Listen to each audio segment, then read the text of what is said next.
A good Sunday evening, and welcome to episode number 53 of Gazette Sports Chat. I'm your host, Joe Gillaway, and tonight we're going to meet. This is going to be an exciting show. Four PIAA game officials who officiate contests in a total of four different sports, I believe. Over the years, they've done many important high stakes games, but always with congeniality, respect for the game, and a smile. We'll bring them in momentarily after we thank our sponsors for tonight's show and all season long, all year long. Rickaba's Electric, Payer Apparel, Ted's Bar and Grill, Freedom Financial Wealth Management, the Tire Mart, Team PA, AAU Basketball, Tonino's Pizza, VFW or American Legion. I'm sorry, Post 272, Hoffman Ford, Capital Region Insurance Agency, Modern Imprint, Sam Hartley Decking, Crystal Bob at Howard Hanna Real Estate. Actually, she's over to Iron Valley Real Estate now. She just moved over there. And Underdog Sports Bar and Grill. Thanks to those great local businesses for their continued support of Lingelstown Gazette Sports and our area student athletes. We have high school football right around the corner here. We're going to start the middle Sunday of next month. It will be the Sunday before the official start of the high school football season. We have our whole crew back. The voice of Delco, Dave Berman, Eric Thomas, Travis Waters, Terry Clark Jr., and Ben Dupree. And this is one great show. We spend about an hour or so every Sunday night from 6 to 7, 7:30, talking high school football, Mid-Penn, District 3, and beyond. We go statewide, especially once we get to the end of the regular season. So exciting stuff coming up between now and really the whole 2025-2026 school year and sports year. So let me bring my friends in here. We have Annie Hine, Kevin Bevenour, and Tom Earley. Now, we're hoping to get Willie Harrison. We've had a little problems with his audio and video here, so we'll see what we can do about that. And Willie, could you hear us? Harrison. We've had a little problems with. No, I don't think he can. So we're going to get started. How's everybody doing tonight? Thanks for having us, Joe. Thanks for having us. Good. Thank you. Good. See, I'm glad to have you. I mean, when I decided I was going to do this show, we kind of step outside of the normal player, student athletes, and coaches every now and then. We did some photographers and videographers not long ago, which was a great show. Let's face it, they're part of the whole thing, you know. And as you folks are certainly to a great extent. So thank you for joining us, and let's have a little bit of fun here tonight. So I guess the best place to start is, I think sports officials, you guys are kind of a different breed. All right, what you do, it's not only kind of a difficult, stressful thing, but you do it in front of hundreds, sometimes thousands of people, and you're only going to probably make friends with half of them on a given night, okay? Because very few people like to leave a contest and blame it on their team if they lost, okay? Right. That's just kind of my experience. Annie, what got you into this insanity? Actually, I got into it when I was Cumberland Valley's head coach. I was at one of our junior high games, and one of the officials didn't show up. And I said to the guy who was officiating, I'd be happy to come out and help you. I'm a nut on the rules and the rule book, but I don't have a single mechanic down. And he said, yeah, I'd love for you to help. So I officiated that game and fell absolutely in love with it. That's a great story. Yeah. I didn't know if I was going to ask that or not, because it is such a cookie cutter question, but that's a great story. How about you, Tom? How'd you get into officiating? So I'm sitting at a CYO gym back in early 2000s, and I'm watching my two daughters play CYO basketball, and I'm wondering, who are these people that are making my daughters cry? And I said, you know what? Before I say anything from one of the CYO gyms, right? Everybody's there to help. Right. So I said, I'm going to go take the test. And I took the test over at Trinity High School. It was written. You had to sit and do the little circles. You had to do the whole thing. And I passed the test that first time and started my journey. And it's crazy because there are people like Annie and Kevin who have been with me my whole journey. But there are officials that we officiate with that have been with my daughter her whole journey, from playing at CYO playing in high school, playing in college, and now coaching in high school. We have several officials that have been with her whole experience. It's been really fascinating. So just to be clear, Annie, you do basketball only, right? Yes, correct. Tom, you do basketball only, right? Basketball only, yeah. Kevin, who I'm going to bring in momentarily, or Kevin, I'll bring you in now. You do basketball, football, and lacrosse, and you do both PIAA and college, right? Correct. Yes. Do you have a day job? Yes, I do, to be honest with you. I have Oh, a full-time day job. Yeah. Wow. So what got you into officiating? I got into it when I graduated from college and came back home. I coached at our local CYO where I grew up, and I knew some of the officials that did it, and I got to know them, and they're like, "Hey, you would be good at this." And I never thought of it till a couple years later. Circumstances are what they are, and actually, Annie knows this person. Well, both these guys know. George Knoll was an athletic director. He's like, "Hey, you should do this. We need officials." He just retired, right, George? Yep, he just retired. So he kind of at the same thing. I was like, "Okay, I'm looking for something to do," So I went, took the test, passed the test. I was working at Gettysburg College at the time, and actually the women's coach there, Mike Patrick, he would have summer camps, and they used that camp. He would have college officials come in and work their camp. Well, so he hooked me up with this guy, and they're like, this is before I took the test. Can you work games? So I started kind of there working summer league games for him, after work or at lunchtime when I could work during the day. And so I kind of got into it that way, and then went and took the test, and basketball led to, once you guys know this, there's a lot of amazing people that do officiate. So guys that officiated basketball, hey, we need guys to do lacrosse. So I started doing lacrosse. Well, probably 75% of the guys that do lacrosse do football. Well, okay, so now you're going to go do football. So I've been fortunate enough to stay in it, and guys have seen, something in me that made them say, hey, you should go to the next level. So in all three of them, I went to the next level. Wow. And did you know about lacrosse? How much did you know about lacrosse before you got into it? The only thing I knew about lacrosse is when I worked at Gettysburg College, knowing that Gettysburg had a great lacrosse program. Right. So I would watch, and I ran the grounds department there. So I'd line the fields and talk to Coach Jancic and go watch games and think it was pretty fun. And that was pretty much it. And you're a quick study, I guess, right? Quick study. When I started lacrosse, it probably was because I had 10 years of experience of doing basketball and knew how to officiate. Just had to learn the rule set.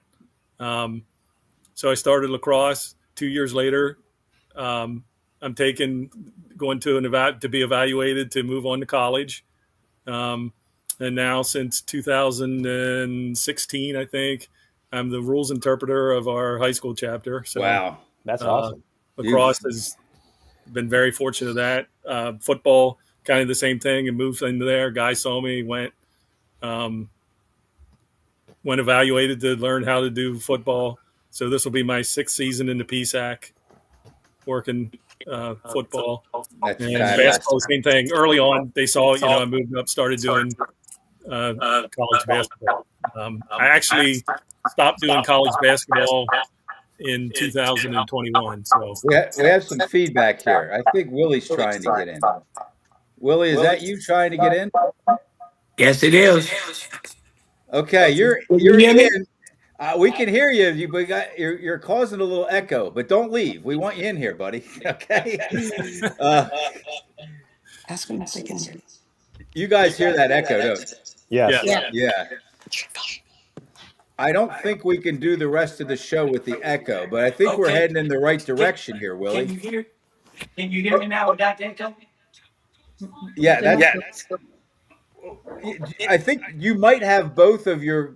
Do you have your phone and your computer both on? Yeah. Let me cut the one out. Okay. I'm gonna cut my phone out. Okay. I think we're good. Can you hear me, Joe? I can hear you. Can you hear me now? I can hear you. Can you guys all hear Willie? yes. Yeah. You're good, Willie. we can't see that handsome face, but we'll take it as we have you, buddy. All right. So we just got everybody's story about. Can you hear Annie? Annie, say hello, Willie. Hi, Willie.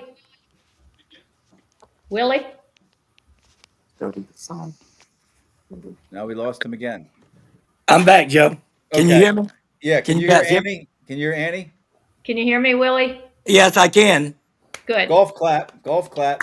Okay. So we just got three really great stories about how Tom, Annie, and Kevin got into officiating. So Willie, you came in at a great time. It was your turn anyway. I know for a fact that you've been at this for a while, okay? Yeah, Because no. I'm 59 years old, and you used to umpire my slow pitch softball games when I was like in my mid 20s. Okay. Joe, this is my 43rd year for softball. Okay, is it really? Wow. Yes. And I have to tell you guys, and it's not going to surprise you, he was the best there was back then, 35 years ago, 40, whatever, however many years ago that was. He was the best. You knew when you had him and his partner. Was his name Jeff, Willie? Jeff? Well, it was Mike. Mike, Mike. that's who it was. Mike Yeah. was. When we had that crew, we had the best crew there was. And so you've been really good for 43 years too. Willie, Yeah. how'd you get into officiating? Well, I came to Richmond after I got out of service, and I started playing ball. I was a pretty good athlete, and these guys asked me, say, "Hey, come on and play softball with us." So I joined a couple teams, and I watched the umpires. And I said, I think I can do this and play softball. Mm-hmm. When you're young, you're energetic. So that's what I did. I started and I played softball till I was 45 years old. And by that time, I had some experience in the umpiring. So that's what I went to, umpiring. And I think you're the only umpire, at least I know of, or I can recall, that ejected me from a slow pitch softball game. I don't let Willie forget this. I know Wow. this show's not about me at all. Wow. Since Willie's part of this, one of the guests here, I played first base, and I don't know if I was running down to first or I was part of the play at first, but I didn't agree with Willie's call. And it was probably right. Let's face it. It was probably a good call. So I pulled the base out. Yeah. And I had a bad shoulder. And I tried to throw the base over the fence. I mean, that's how much I lost it, right? I couldn't get the base over the fence. It would fall, and I picked it up again, and I finally walked over, and Willie comes up to me, and he whispers in my ear. He says, "Now, Joe, I'm going to have to throw you out of here, right?" I mean, he was just so nice and dispassionate about it. I said, "Absolutely, Willie," and he went, "You're out of here." He had to do it, but he was so nice about it, and I guarantee you, I never acted up again in front of Willie. That's for sure. So Willie, you got started with softball, and then how'd you get into basketball? Some of the other Well, sports. well, like I say, I got into basketball through Donnie. I met Donnie a couple times, and they told me how bad they needed officials. I said, well, I said, this looked real easy, but boy, did I find it wasn't easy. It was easy. Those lights look a lot brighter, I'm sure, when you're an official. And Believe me, that crowd of 50 looks like about 250, right? believe me, I'm telling you, everybody can officiate from the stands until Yeah. you get out there and put that whistle in your mouth. Yeah. Right. And I said, I don't care what they call me, how bad I look, I'm gonna stay with it. Right. So, and that's what I did. Yeah. Now 33 years later, I'm still doing basketball. So let's talk about, Annie, I'll jump back to you. Let's talk about I don't know if downside is the right word, but what are the challenges? Obviously, you're not going to be right all the time. Okay. I've officiated at a lower level than you guys, and I remember going to bed at night thinking, man, I'm pretty sure I didn't get that one right, and it would kind of keep me up for a little bit, but I wouldn't accept it. I wouldn't accept that we're human, and that sometimes you're going to be right, probably most of the time, of course, and sometimes you're not. Does that kind of plague you sometimes, Annie? Yeah, it does. I try to look at it like, honestly, every call I make, 50% of the people love me. Hmm. So that's the way I try to interpret it. And we all, like, I make a call and I don't like my position. But as a head coach, my biggest thing was always officials are going to miss calls. But if they're hustling and they're trying to be in the best position to make the best call, I can't get mad at them. So my biggest thing is, as officials, to hustle to make sure that you can be in a position to make the right call. And we're not going to get them all right. And there are going to be some that should have passed on it. But it's the little things, I think, that we work hard at, that, like when kids have four fouls, knowing it and making sure they earn that fifth Right. foul, because we want them Right. in the game. Right. So things like that would bother me more than just if I missed a call, not knowing and not being aware of game situations. Yeah, they're wonderful points, Yeah. because you don't want people to say he wasn't even in position or she wasn't Mhm. even in position, because sometimes that is right. So Yeah. that's a great point, Annie. Tom, how about you? You're one of those really great guys that just kind of lights up the gym with your Oh, smile. And thanks. I mean, how That's do very nice people of you. get upset with you? I mean, I'm sure they do, Well, right? the first thing is communication, right? There are so many different publics and stakeholders of this game, right? The players are first. We need to make sure that it's adjudicated fairly and safely. We really want to make sure that they feel comfortable and they know that they're getting a very good game, our best. Some of them, this will be their last game. Some of them, Right. this is their first game. And so there's a whole wide range of talent and ability. And our job is to make sure everything is done fairly and communicated clearly. Then there's the coaches. When we all started, the coaches were sitting down. There was no coaching box. Now there's a coaching box. Hmm. And we want to make sure that we understand and we have good communication. We have good communication with our partners, with our coaches, with the table, Joe, with you and your team at the table, to make sure everybody knows what's going on. But the most important part for us is making that call and our partners know what to do next. And if we Right. don't do that clearly and accurately, then the wheels start to come off a little bit because we don't look as crisp and as insightful and as accurate as we can be. So on the reverse side, when people are in the stands calling 3 seconds or call them both ways, or when they're trying to help us, they should understand that, we are trying very hard to make sure we communicate clearly, have the appropriate adjudication of the rule, and we make sure that we are all in sync as we move through the game. You guys are like professional podcast guests. What a great answer that was. So, Kevin, I got a couple here for you that I get a kick out of. And there was a time, admittedly, that I was a little confused about this. How about the over the back? That's over the back. Okay, there's not a penalty or a foul. There is for not a over. penalty for over the Yeah, back. it's That's got to right. be a There push. is no foul for over the back. And the other one is that's a reach in. You're allowed to reach in. You can reach in. That's you have to have contact. But how many times do you hear that? And what people really think, as soon as you go over somebody's back, even if you don't make contact, that's a foul. Well, no, it's not. Same with a reach in. You just have to how do you deal with something like that? Right. Well, so it comes back to it all goes back to your training and when you learn the rules. So once you learn the rules and then people start hollering, you understand why they're upset. Is because they fully don't understand the rules and then they don't know how to apply the rule, whether it's written or how you're learned it through interpretation. So, plus the other thing is you can't penalize if a kid is just athletic or taller, that he can jump up and reach out over top of someone else because they're not boxing out. They're not doing what they're supposed to do. Right. You can't penalize that player. The reaching in, there are guards that make their living about learning how to take the ball away from a dribbler or a bigger person. When they get the rebound, they know if that ball comes down below their shoulders, they're going to get it because they know, they practice how to get the ball. So those are the things that, you hear that kind of stuff. It has to go in and out, in the air and out one, out the other. But those are the typical things, kind of like to pick on. Everybody knows how to officiate from the stands. Right. They have a vested interest. They understand that, okay, that guy just did something to my team. I don't like it. It had to be a foul. It had to be something. We can't just applaud that, hey, that kid made a good play. Right. That kid did what he was supposed to do and made a good play.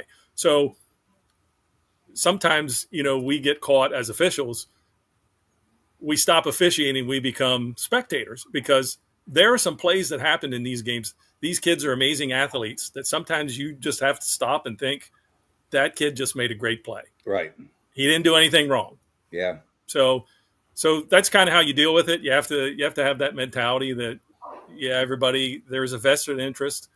I don't care who wins. I'm just there, like Tom said, to officiate and make the game fair, that everybody plays by the same rules that they did the night before and everything else. So, right.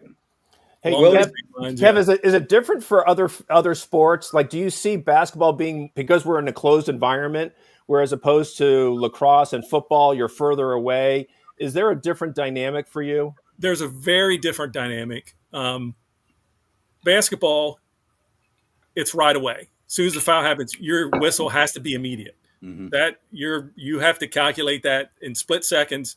You got it goes from your eyes to your whistle to everything else, your brain. Everything it's immediate. In football and lacrosse, you have that. There's a little bit of a delay, so you can slow things down from the time you see something to the time you reach for your flag. You can still reach for your flag and you know what, maybe not, but now it is. And then there's other things that are automatic. So yes, in a different is you have that.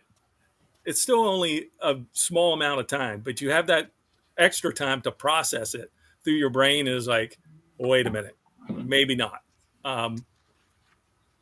Basketball it's kind of like the slow whistle. And so this has helped me with basketball as well, because now you have a kid takes the ball to the basket. Sure, he got hit in the arm. The ball went in the basket. Okay. So if the ball went in the basket, was that contact marginal or was it a foul? So the ball goes in the basket. The clock keeps rolling. Everybody's happy. The ball went in the basket. So you take that to football. Guard comes out. Did he grab his shirt? Sure. Did it mean he didn't make the tackle? Yeah, probably. Mm-hmm. Okay, now I have a flag. He grabbed his shirt. Kid still made the tackle. Did he foul him? Probably, but he still made the tackle. So, right. That was a great question, because there is a difference between the two, because you have that little bit of time to process it a little more. Where basketball, I think that makes a good official if I call it a patient whistle. And I know when I work, even a foul right in front of me, sometimes I'll have a delayed whistle because I want to see the whole play, and you get double whistles and stuff like that because, but that's all part of the game. But I think learning that yes, it's in basketball, they want to split. You kind of have to take that extra millisecond or that extra beat to process. Right. And I think you have to you have to consciously do that. You have to consciously tell yourself. You have to do that. Where a fan, as soon as they see it, they want it. Right. They don't. Hey, I saw that. That's the thing. The other thing, and if we might get into it later, is video has really changed all that as well. And back to the original question you asked about, what do you remember? I don't remember any good calls I made. I remember all the bad ones, and like you said, they stick with you. Like I have groups in all my sports and mentors. When I call them, it's not to talk about, man, you should have saw this great call I had.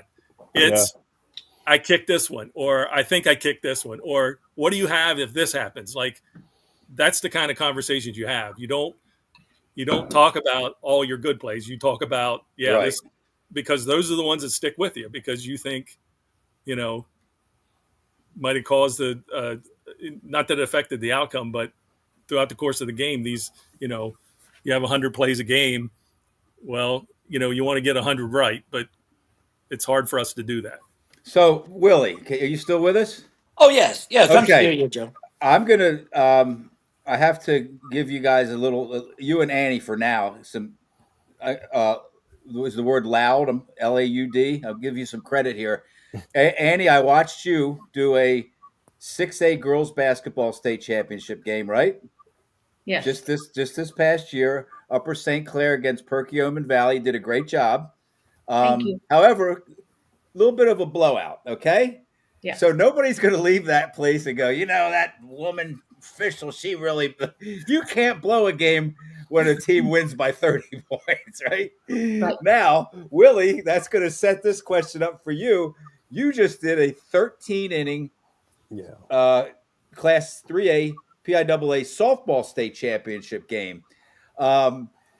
Is it a little different, Willie, when the games are closer as far as what you feel like your margin of error is at the time and was after the game's over? Yeah, yes, you're exactly right. It keeps you focused because, like I tell the crew, we don't want to be the culprit. We want the kids to win it. So I mean, you're really locked in, and of course, you get a little tired, but you can't let that deteriorate from your judgment. How does that happen that you just can't? I mean, 13 innings, that's a long Yeah. game. And when you got the dirt and the dust kicking up and it was hot out, I mean, you just got to kind of try to ignore it all, right? And just and You just got work you work just through it. you got to lock out the noise. You got to lock out the noise, Right. and you know, it's like a horse with blinders. You're looking at one thing. Yeah. Well, Don't mess this up. Yeah. Yeah. I was just on I think texting with Eric Thomas. You might all know Eric Thomas. He's Hmm. one of the top for me, for my dime, one of the top play-by-play and color commentators in the state. He helped me kind of. I don't want to say get my start because I don't do a whole lot of it, but I've worked with him and he's phenomenal. He told me, Willie, he was doing that game. He was doing he was in the booth for that game, and Yes, he was. he said you did a brilliant job at that game. Well, I had And he's not quick to dole out compliments, Willie. Yeah. So yeah, he said you did a great job.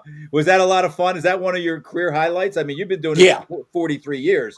yeah, That's one of the top. that's right up at the top of my bucket list. Right. Yeah. That was my third one, but that nothing that one. Willie, was this before or after there? That picture, you kind of look a little fatigued there, buddy. Is that Well, before or after? well, it probably was after. I mean, you got the jaw hanging down.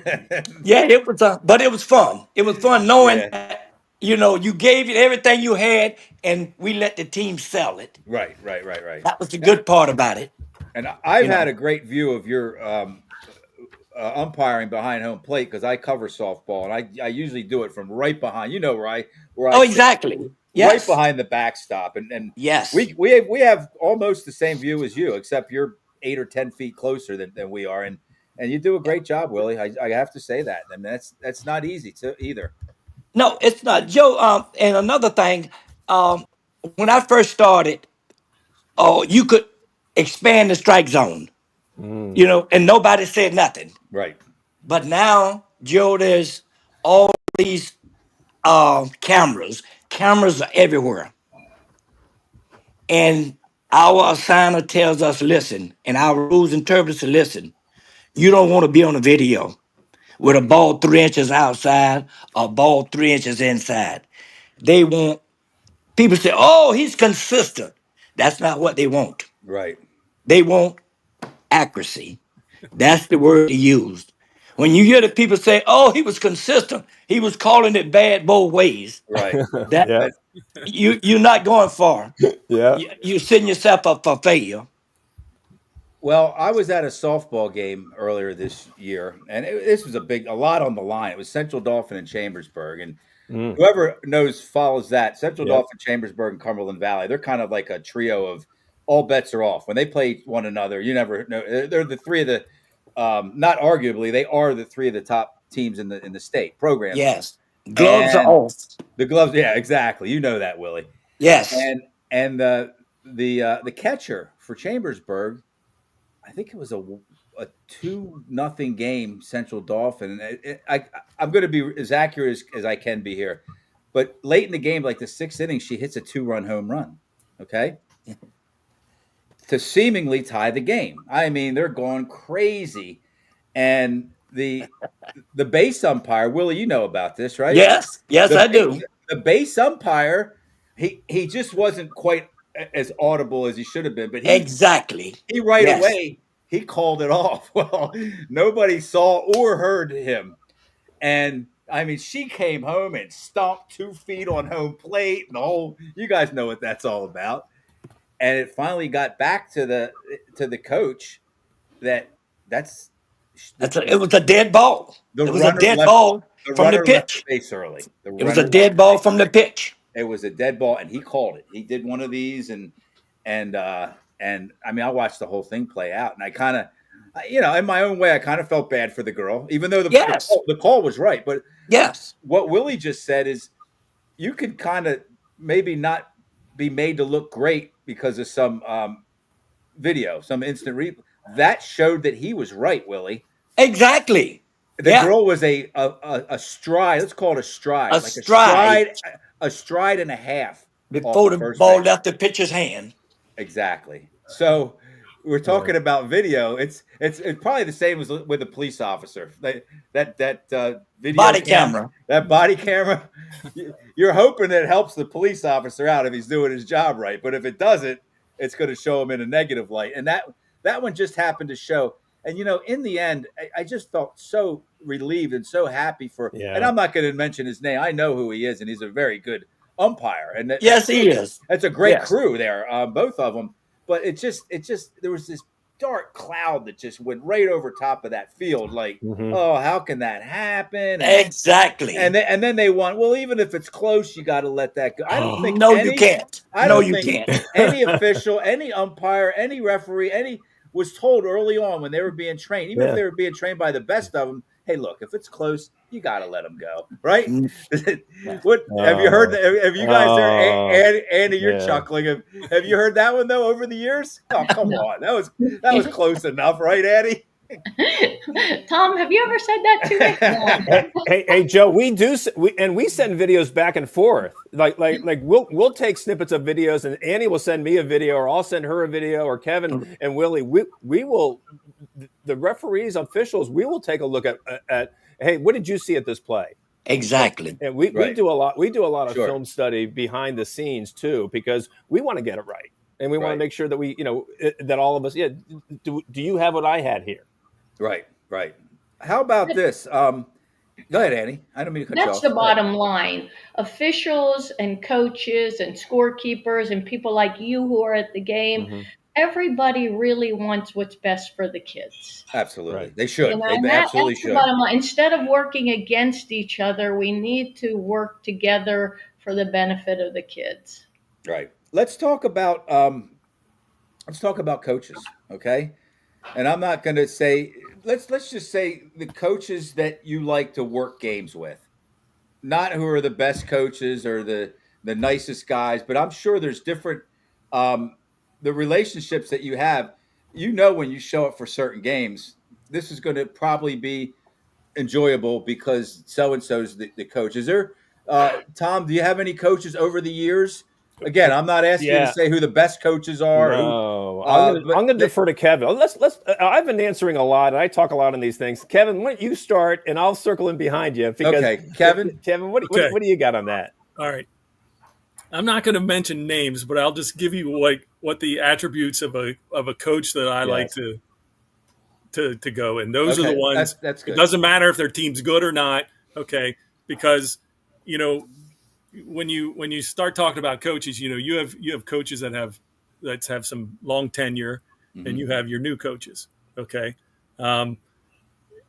your newer coaches, they want to find something and harp on it the whole game, or they're right on you right away. The coaches that I like to work for and respect the most are the ones that will ask you a question.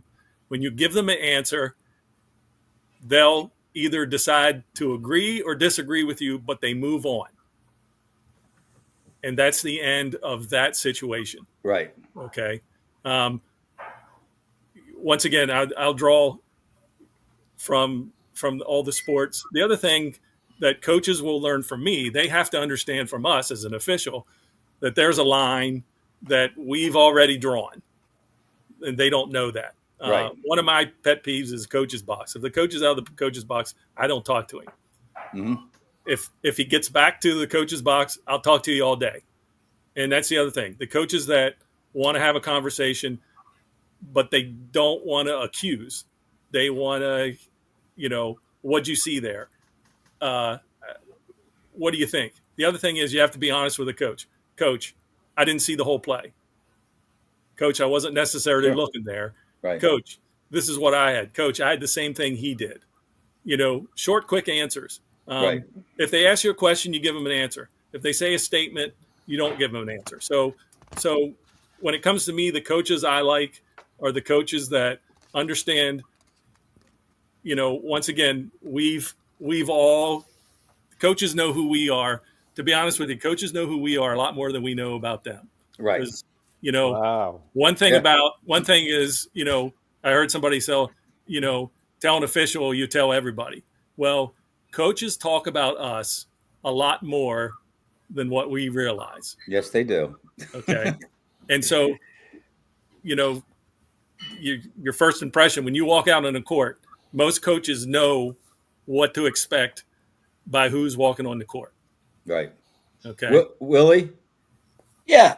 How about you? I will go with the same thing that Kevin. I'm not going to ask for specific names here. That's not really fair. No, we don't drop names. You do have some coaches that when you're on your way to the game, it's probably going to be a little bit of a smoother affair, right? That of course. You just kind of mesh and you just kind of click with those coaches. Whether you're having the best game of your life or the worst, it's going to all work out okay, right? Right. Joe, in college, it's a lot of different than high school because the majority of college coaches, they're working for that's their job. But a high school coach, I think they get pretty excited, but then a lot of them don't know the rules. Right. Majority of the college coaches, they know the rules. And I think that's where you separate. But then again, if you go out and you hustle, if you make a bad call, they might say something, but they will kind of just drop it. Right. But then we got other coaches. If something happened in the first inning or the first quarter, I got to hear about it in the fourth quarter. Now this guys, they are wannabe coaches. Yeah, that's the difference. I had lunch, I think 2 years ago, or maybe just a year or so ago, with like 6 PIAA officials, football officials. We were doing a football preseason show, and they were there. Just kind of, a couple of them were going to be on the show as guests to kind of promote, finding new officials. And the one guy, and I don't remember who it was. I probably wouldn't mention his name anyway, but he said, "Joe, I've been doing this a long time." He said, "I've had so many Harrisburg High football games. Not once have I ever had to say a thing to Calvin Everett." He said, "I haven't even had to tell him to back off and get back in. I don't know. There's probably a box there too, right? Or you're just not allowed out in the field, I'm sure." But he says, "I don't have to say anything to his players." He said, "This is just one of those coaches that he keeps everything together. He's not going out of his way to blame me. If there's problems, he's going to his players about it." So, I mean, that's just a testament to they're probably the kind of coaches that it's probably maybe better to work with. I'm a Bill Wolf fan, I'm a Bill Wolf fan. He's obviously a great coach. I like his demeanor. I kind of like his approach to, how he manages his players and the officials and the game itself, the X's and the O's of it. And he's another one. I don't see him. I've watched him so many times. Maybe the eyebrow raise, okay, or something like that. You have to communicate to some degree with the officials if you're a coach, right, Annie? You have to, but Yeah. I don't see him trying to call officials out, or I don't see him raising his voice. Is that how Bill is, Annie? Yeah, I obviously don't have him when he has Cumberland Valley being in. Right. But when he was at Central Dauphin, he was a delight. But I think one of the points that I think we're missing a little bit is we always talk about the head coaches, but I really think the assistant coaches or either part of the problem or part of the solution. And there are so many great assistant coaches who make our job a lot easier. Great point. And there are also assistant coaches who are really want to be head coaches who sort of antagonize the head coach to sort. You can see it on the bench, but like and Bill Wolf has Gillis, who was at Trinity, who Mm-hmm.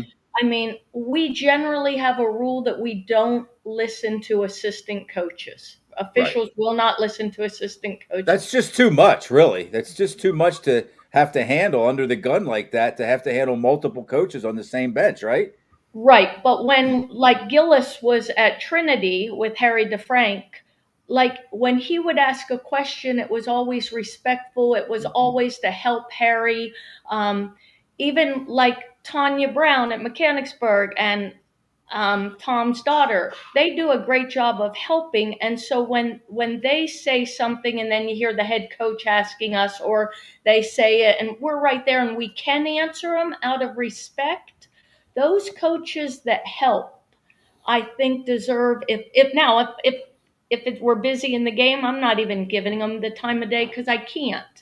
But if it's a timeout and they have a question, I think they help us a lot, or can help us. Right. Do you, Willie? Let me bring you back in. How hard do you work on not ejecting a coach? Great question. Okay, really. I mean, you have to. Yeah. You guys are human beings, and you are Mhm. in a very, very human situation there. Mhm. Willie, do you tell yourself just give him one more chance, just give her one more opportunity here? Joe, I got a real um, long fuse, I would say. Okay. I have a line. When they cross the line, they will know. But I'm gonna let them vent. Right. It's coaches are kind of like an animal. If you put them in a cage, they get real mad. So what you do if you got a situation, you try to quell it. Don't go in there with a chip. I'm a guy. Right. You got to have a soft side to you too. I'm not saying just let people push you around, but let them vent. When they vent, and now I say, Coach, is there anything else that we want to talk about? And normally, they'll calm down and go on back to their little coffee wherever they were at. But no, I try to keep it. Same with a player. I got a long leash and I Hmm. let them hang them. I always say, the guy say, did you throw anybody out? I said, I've never thrown nobody out. I let them throw themselves out. Right. Right. Yeah. Yeah. I mean, I've seen a lot of Willie, Tom, and Annie over the years because you guys do Mid Penn Commonwealth Girls, and I'm Central Dolphins public address announcer, and I on off nights I go and watch. I love watching Commonwealth girls basketball. Um, but Tom, let me ask you the same questions. I mean, again, I'm just going to say this: you come across as, I'm sure you really are too, just a great guy out there, and it's like service with a smile. You always have a big smile on your face, and you're always wide open to whatever issues somebody might have. You're going to stop the game, but is that sometimes just not enough for some coaches? Hey, Joe, one thing, the Mid-Penn and the District 3 coaches, by and large, are a delight to work with, right? I mean, we're all there for the kids. We're doing what we need to do. When we get out to the larger populations and we get some teams that come in from out of our district for tournaments or whatnot, and we see them, that can be a little bit different. But by and large, our relationships with these, when we walk into the gym, our first relationship is with our partners. Our second relationship is with make sure the game administration is strong. Our players and our coaches are all part of it. And we're, as Annie said earlier, working together. The challenge I have sometimes is when coaches lose focus with that and they start to make themselves the show a little bit. Mm-hmm. And then that's where Craig Bradley told us, like, Coach, it's about the kids, right? It's about the kids. And so let's make sure we keep that focused first as we sort of move everybody back into a manageable position. But it's been really interesting as over the years. Again, we started back when there was two-person, coaches were sitting on the bench, and it was just two of us. Now, because the athletes are getting better, we as officials continue to get better. But at the same time, we need to make sure that we are communicating clearly and also understanding that it's about the kids. Yeah, you really have a keen understanding, and it shows that there's essentially about 35 or 40 people in there that's what this game's about.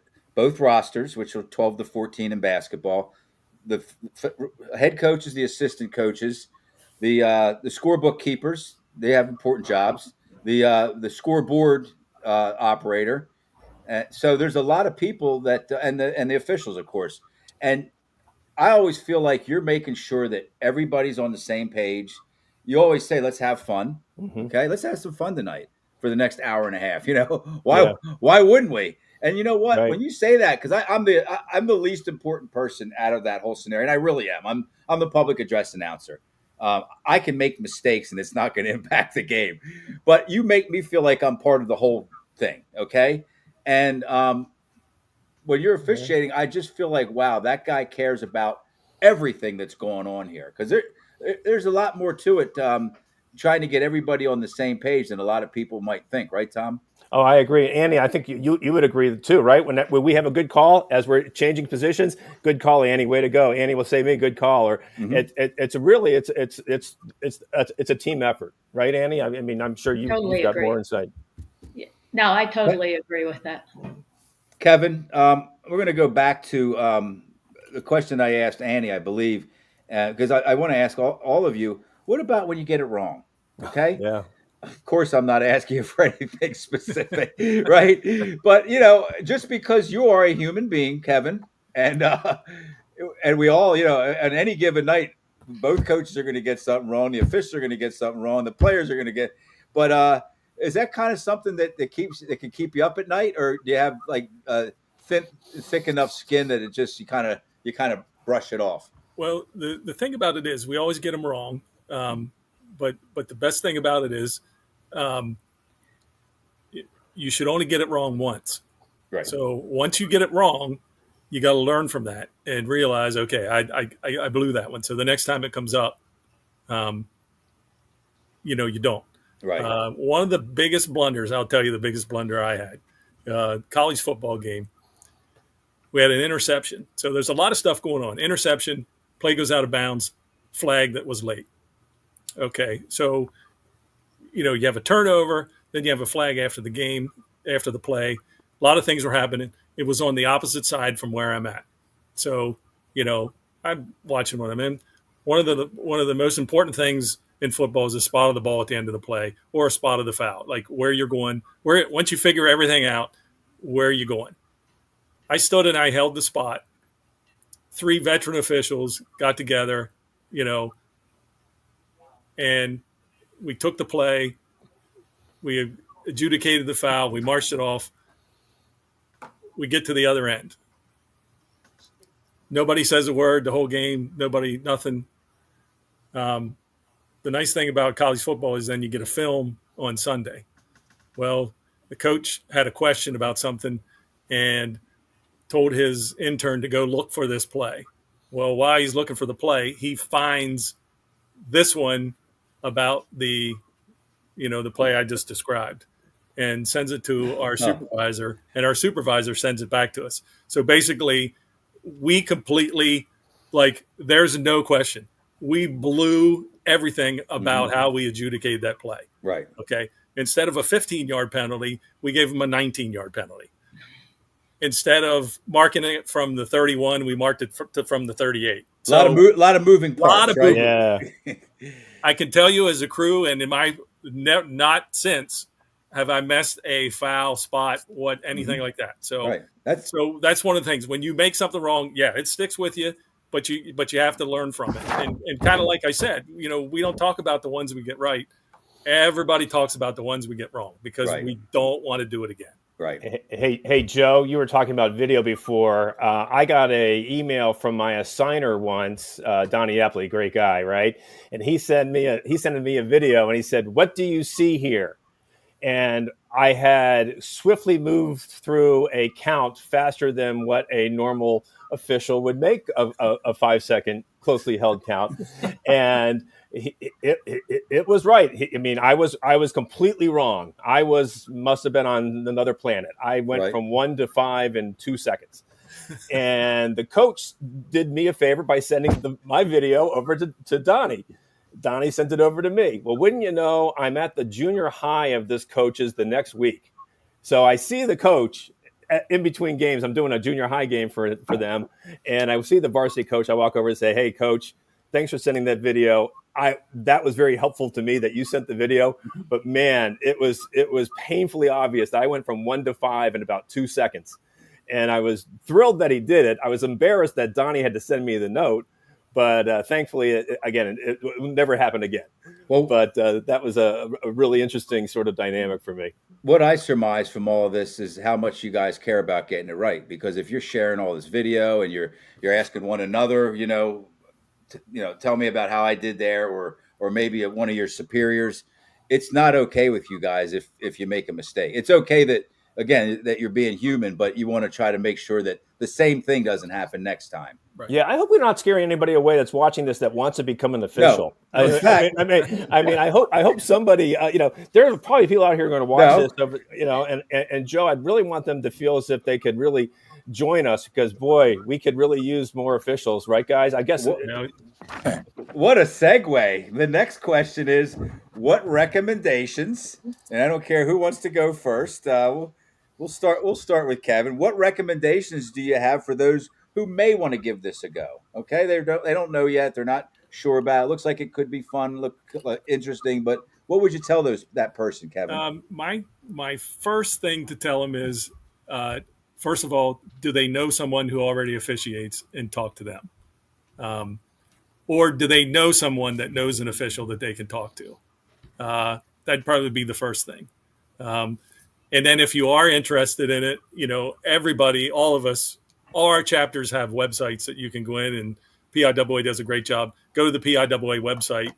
There's great information on all those sites. And do your research. That's the other thing. If you're interested, talk to somebody, know somebody that knows somebody. I mean, that's how a lot of things happen. It's by word of mouth and things like that. There, Tom is showing our website for our basketball chapter, but that would be the first thing. Reach out, find out what it's about. Like I said, I've been doing it now since 2002.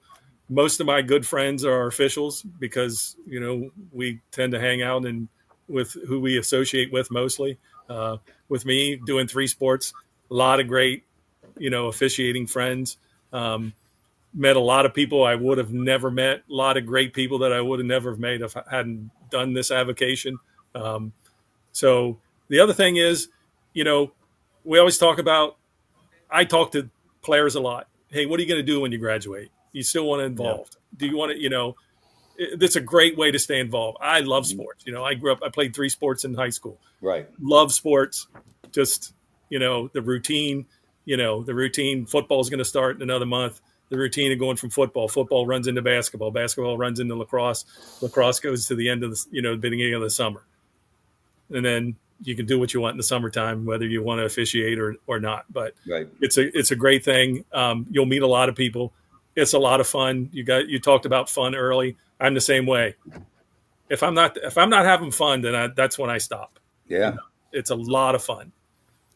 Okay, so I think we really kind of capsulized what we wanted to accomplish there. Yeah, I think we said enough positive, fun stuff about what you guys do that we didn't scare anybody off here tonight. Okay, I think they know if coming in that there's going to be some rough times, But you guys have all been doing it for a long time, so if the times were all that rough or too rough, you wouldn't be here tonight with me. That's for sure. Okay, let's just go around the horn here. And talk about, Annie, let's go back to you.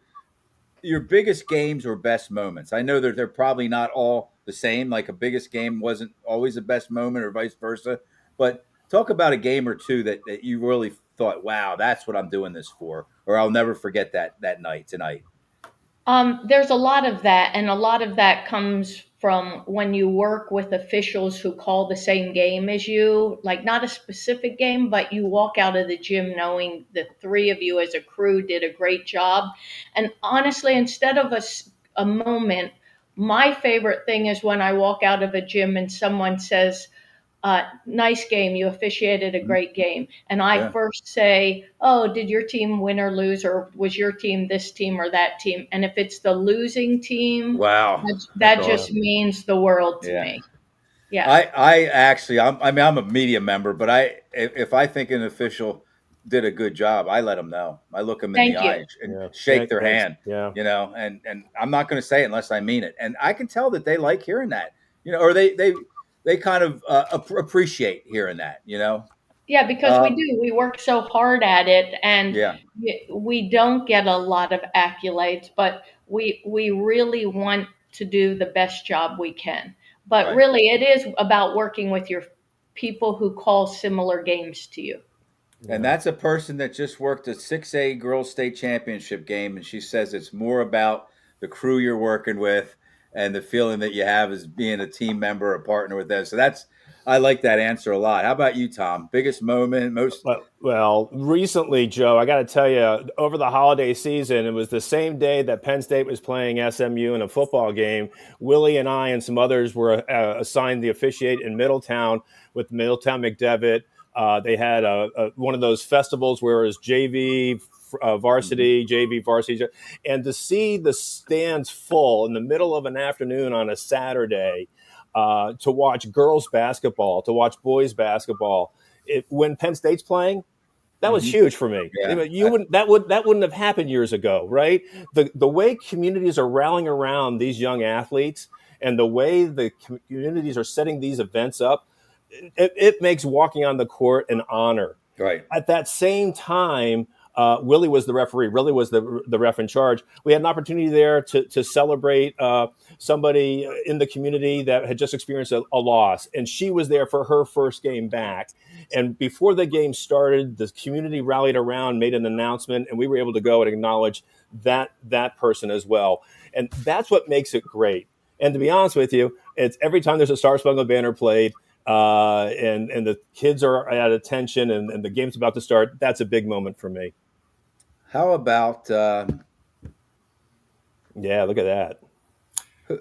So I was going to talk about talked about what it was like. I do my homework. I can think about a lot of games, but this is my most proud moment. Yeah, my daughter is a junior official, working her first official PIAA game with her.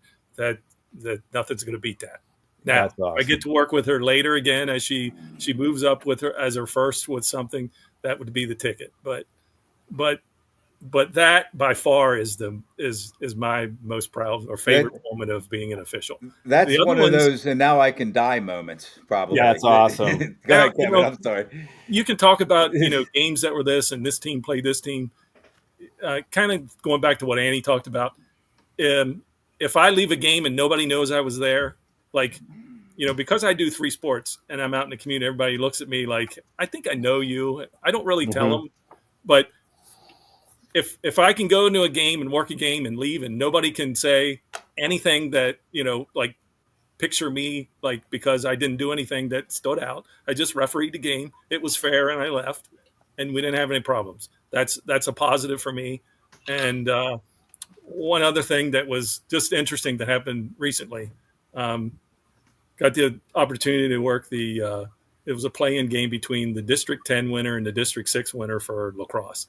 The winner goes on to states. State College and McDowell. State College and McDowell. Okay. McDowell comes down from Earley. McDowell, 24 to 4 or 21 to 3 or something like that. Right. Yeah. The kids from McDowell ask us, would you like to move to Erie Yeah. so we can have you all the time? That's awesome. So those are the kind of things. Kids are kids, and they get it when they know you're there and you're working hard for them. They get it. The other thing, they want to talk about anything other than the sport. The best ones are when you do peewees, midgets, and ponies in football. Those kids want to talk about anything but football. And if you just talk to them about it, they're just to see the smile on their face. If you can, kid makes a good play, just go right up to him. That was a great play. That was a good tackle. Yeah. They remember stuff like that. And so they certainly be a positive influence for them. That's the other thing. But yes, by far the working games with Sydney is yeah, nothing beats that. That's Great. awesome. And Willie, how about you? We know that 13 inning softball game that you just worked probably a month ago now. Anything else that comes to mind that's kind of like another highlight of your career? Yeah, I I worked 2 years ago. I worked super regionals in Adelpha, New York. Great settings. It was a 10 inning game and very good game. Home team, of course, win the super regionals. So I come back, and I think a couple of days after, a parent from Central Dolphin, their daughter goes to that school, and she said we were live streaming it, and she said when they announced the starting umpires for the finals, the first picture they saw was me on the screen, and Wow. that I just kind of it's something just ran over my body It warmed that your makes me heart. feel good that somebody knew me all the way in Right. Adelphi, New York, I got a huge smile on my face just thinking about that whole scene. I mean, that's wonderful. Well, and you know what? it was great. That those answers were four of the most selfless answers I've ever heard. I mean, I gave you guys an opportunity to tell me how great you were at a certain game or in a certain moment, and it was all about the kids and the parents and all the stuff that kind of went along with the games that you're going to remember the most. So, and of course for Kevin, officiating with his daughter. So, Oh, that's got to uh, be amazing. has to be amazing. Well, I think we're going to wrap this up. I just want to thank you again. You guys are all awesome. And I did not have to dig deep. I knew pretty much right away. Kevin, I have to admit that you came highly recommended. You know who recommended you, right? I do believe I know. Yes, Okay. Yeah. and I appreciate that. We were texting, but I could feel the gush through the text. Okay. Oh, Yeah. She doesn't. I'm not even going to mention her name. She's kind of a reserved type of person, Yes. and that's No, I appreciate that. But I had her husband on the show, the sports photographer show, a couple months ago, and so that's a talented husband wife duo there when it yeah. comes to sports, because her husband's a fabulous sports photographer. So Yes. yeah, I couldn't have gotten four better officials than I did tonight, and I really appreciate it. So I'm going to see at least three of you sometime soon. Tom, does anybody have any closing? Yeah, we don't. Yeah, I'm not rushing you off here. No, real quick, Joe. Thank you for what you do for the athletic community in our area and all the athletes, the parents, and the family. I mean, you do such an important mission, and it was great to see all those sponsors that support this program. But we really appreciate what you do on a weekly basis to help communicate to the community all the great things that are happening. So thank you for what you've done for us today, and also what you do through the year. Thank you. Well, what we kind of tried to, what we figured that was, I think we're into our 9th or 10th year now, and Wow. we knew that we have like our budget's close to that, like very close to zero. We do have the sponsors and stuff, and we probably couldn't survive without them. But we knew that we weren't going to be Penn Live or ESPN or anything like that. What can we do that's a little bit different than they're doing? And that's kind of what we do. We embrace, maybe the more human side of things. We don't do statistics. We don't do box scores. We just bring people on. We just had last week, we had the two of the Courage Award winners from Penn Live, which was, we had Ava McBride and Hayden. Oh my gosh, from West Perry. Oh gosh, Ava and Hayden. Let's just put it that way. And that was one of the most fulfilling 45 to 60 minutes I've ever spent doing anything. One of the kids overcame cancer, and another one was born with Hayden Quaker. Hayden was born with spina bifida, and Ava was diagnosed with cancer at 14. Wow. And they're doing it, man. They're doing it. They're doing it at the same level or higher than a lot of other student athletes. They're winning races and winning awards, and so that's what we like to do, Tom. And I appreciate the kind words. Anybody else have anything? Not about me and not about Linglestown Gazette. You guys want to shout anybody out? Say hello or No. all right. Yeah, I'm only saying Thank you. Thanks for thank always you. supporting officials, Joe. Absolutely. Yeah, If you Joe, need to come back anytime, let me know. I got, from a different person. I know you cover, the basketball a lot, but if you have questions about the others, Absolutely. More than I happy. got your number now. Yep. All right. So thank you all very much. Thank you very much. Stick Bye, with everybody. Stick with me Joe, here. Go ahead, Willie. Joe, thanks a lot. Sorry about the snafu, but I've always enjoyed being around you when you commentating. That's all. And Thank you. rest of Thank these you. guys, thanks a lot, guys. Thanks for Yeah. everything. Thanks, Let's Willie. Joe, thank. if one of these three can figure out how to get me in a girls' varsity Commonwealth game, then I'll come see you. That's Not a good. problem. That's you mean to officiate? Yeah, to officiate. Yeah, Or I'll I'm leave a busy ticket. on the boys' side, but I'll leave a ticket for you, Kevin, at the front door for you. If Okay. you need. Tell them you want to. Tell them you You want can an carry out. our bag in, Kev. Yeah, I'll leave a ticket for you, buddy. I'll just carry your bags in or something. Yeah. That'll be All good. right, we got you, Kev. Here's the game you want right now: Altoona Central Dolphin. Yeah. Right Yes. at this moment, and Yeah. State College is Yes. pretty darn good too. I think it's starting to shift back a little bit. The Commonwealth, it kind of dropped off for a few years there, but some of these teams they have a lot. The new coaches have a lot of energy, and they have some players that they might not have gotten a couple years ago. So, boy, I don't know. You guys got to get Kevin in there. All right. Yeah, you have an offer. You have an offer like that. You got to try to. We've done boys games together. Yeah, I've worked with all three of these, but not as recently as I would have liked to. But yeah, good. All right, so let's thank our sponsors once again: Rickabaw's Electric, Payor Apparel, Ted's Bar and Grill, Freedom Financial Wealth Management, The Tire Mart, Team PA, AAU Basketball, Tonino's Pizza, American Legion Post 272, Hoffman Ford, Capital Region Insurance Agency, Modern Imprint, Sam Hartley Decking, that's Central Dolphin softball coach Sam Hartley Decking, newly crowned state champ, Crystal Bob at Iron Valley Real Estate, and Underdog Sports Bar and Grill. Thanks again to these great local businesses for their continued support of Lingelstown Gazette Sports and our area student athletes. And once again, thanks to Tom Earley, Annie Hine, Kevin Bevenour, and Willie Harris for joining us tonight. We really appreciate it. Have a great Sunday evening, everyone. all right. Thanks Thanks, everybody. everyone.